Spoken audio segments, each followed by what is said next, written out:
परम मंगलमय भगवत स्वरूप श्रीमद् भागवत महापुराण सप्ताह ज्ञान यज्ञ में समुपस्थित मंच पर विराजमान आचार्य वृंद तथा भगवत चरणानुरागी बंधुओं एवं भक्तिमती माताओं, कल हम सबने श्रीमद् भागवत का महात्म्य श्रवण किया और उसमें दो बातें प्रमुखता से सन्मुख आईं कि हमारे जीवन में सुप्त हुए जो ज्ञान वैराग्य हैं और विलुप्त हुई जो भक्ति की धारा है, तो भक्ति प्रवाह करने वाली और ज्ञान वैराग्य को जीवनी प्रदान करने वाली ये रसमयी धारा श्रीमद् भागवत है।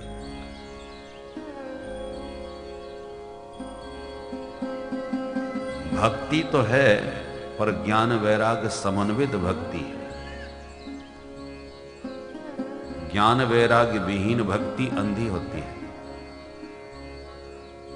और श्रीमद् भागवत के श्रवण करने से भक्ति सुतौ तौ तरुणौ गृहीत्वा ज्ञान वैराग्य रूपी स्वस्थ पुत्रों के साथ भक्ति प्रकट हुई। संकेत क्या है कथा का कि हमारे जीवन में सोया हुआ ज्ञान वैराग्य भक्ति के साथ जाग उठता है इस कथा के सुनने से। दूसरी बात, जीवन में किसी भी बड़े से बड़े पापी को उदास निराश हताश होने की आवश्यकता नहीं, क्योंकि धुंधकारी जैसे महापापी पतित प्रेत को भी यह कथा परम पुनीत बना देने वाली है। मुक्ति दानेन गर्जति, मुक्ति दान की गर्जना यह ग्रंथ करता है। ये महात्म्य में कल हम लोगों ने श्रवण किया। अभी आपने 3 श्लोक सुने भागवत के शुभारंभ में। प्रथम श्लोक में मंगलाचरण करते हुए प्रभु का ध्यान है। दूसरे श्लोक में अनुबंध चतुष्टय का निरूपण करते हुए ग्रंथ का परिचय। तीसरे श्लोक में यह भागवत साक्षात भगवत रस का पान कराने वाला पेय है। प्रथम श्लोक में ध्येय, दूसरे श्लोक में ज्ञेय, तीसरे श्लोक में पेय। किम ध्येयम किम ज्ञेयम किम पेयम, किसको ध्यावें किसको गावें क्या पिए, इन तीनों श्लोकों में क्रमशः बतलाया है। तो सबसे पहले किम ध्येयम, किसका ध्यान कर रहे हैं आप? बोले सत्यम परम धीमहि, हम परम सत्य का ध्यान कर रहे हैं।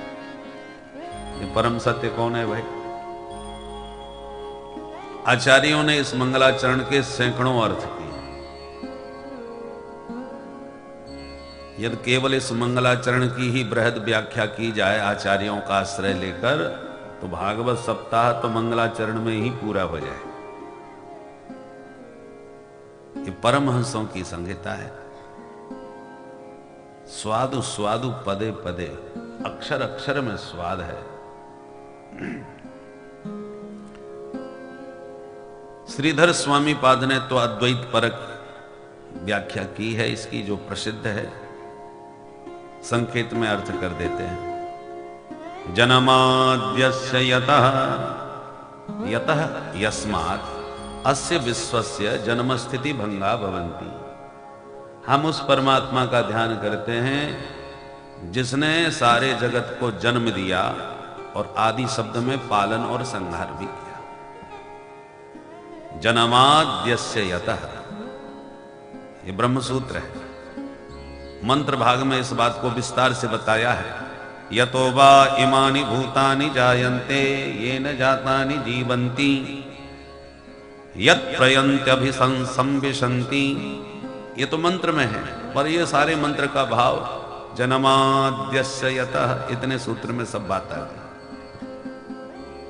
कि जिस परमात्मा के द्वारा जगत का जन्म हुआ और पालन और संहार भी उन्हीं के द्वारा संपादित होता है, उस परमेश्वर का हम ध्यान करते हैं। किसी ने पूछा तो क्या आप सांख्यों की प्रकृति का ध्यान कर रहे हैं? बोले नहीं, प्रकृति तो जड़ है,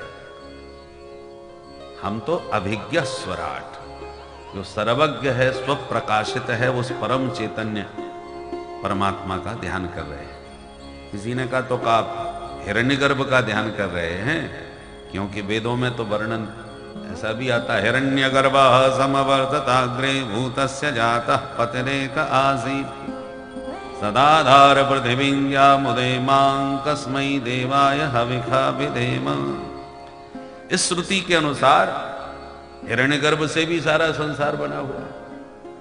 तो क्या आप हिरण्यगर्भ का ध्यान कर रहे हैं, ब्रह्मा जी का? बोले नहीं नहीं, ब्रह्मा जी का ध्यान नहीं कर रहे। तेने ब्रह्म हृदय आदि कवये, आदि कवये ब्रह्मणे हृदय संकल्पेन ब्रह्म वेद तेने विस्तारितमान। जिन प्रभु ने सृष्टि के आदि में ब्रह्मा जी को भी वेदों का ज्ञान कराया था, उस परमेश्वर का हम ध्यान कर रहे हैं। जबकि वेदों के तात्पर्य को जानने में तो मुह्यन्ति यत सूरयः, सूरयः विद्वांसः मुह्यन्ति मोहम प्राप्नुवन्ति। बड़े बड़े विद्वान उस वेदों के तात्पर्य को जानने में व्यामोह को प्राप्त हो जाते हैं। तेजो वारि मृदाम यथा विनिमयो यत्र त्रिसर्गो मृषा। जिस परमात्मा की सत्य सत्ता के प्रभाव से यह असत जगत भी सत्यवत प्रतीत होने लगता है, जैसे प्रखर सूर्य की किरणों के प्रभाव से कभी कभी सड़क पर आपको पानी भरा नजर आता है। मरुस्थल में भी प्रचंड मार्तंड की भयंकर उष्ण किरणों के प्रभाव से वारी का दर्शन होने लगता है। ऐसी तेजो वारी मृदाम यथा, तो जैसे मिट्टी में भी सूर्य की किरणों से पानी जैसा दिखाई पड़ता है, जबकि होता बूंद भी नहीं, उसी प्रकार जगत के न रहने पर भी परमात्मा की माया की सत्ता, माया के प्रभाव से यह असत जगत भी सत्यवत प्रतीत होने लगता है। यत्र त्रिसर्गो मृषा, यह त्रिगुणात्मक जो सर्ग है सत्यवत प्रतीयते। धामना स्वेन सदा निरस्त कुहकम। स्वरूप का ज्ञान होते ही ये माया का जो भ्रम है, माया के द्वारा दिखाया हुआ ये जो जगत प्रपंच है, निरस्त हो जाता है। निरस्त कुहकम, कपट रूप माया का यह जो जाल खेल है, वो स्वरूप बोध होते ही समाप्त हो जाता है। ऐसे उन सच्चिदानंद घन परमेश्वर का हम सब मिलकर के ध्यान करते हैं।